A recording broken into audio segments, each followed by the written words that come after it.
এই রমজান হয়তো আমার আপনার জীবনের শেষ রমজান বন্ধু। জীবনের শেষ রমজান মনে করে রমজানের রোজা রাখতে হবে, ইবাদত বন্দেগী করতে হবে। কবরে মানুষগুলো একদিন রমজান পেয়েছিল,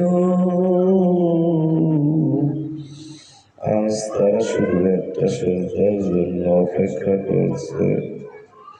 রাসূলুল্লাহ সাল্লাল্লাহু আলাইহি ওয়াসাল্লাম বলেন, মান সামা রমাদান ঈমানান ওয়া ইহতিসাবা, যে ইমানদার সওয়াবের আশায় রোজা রাখবে তার আগের গুনাহ মাফ করে দেওয়া হবে।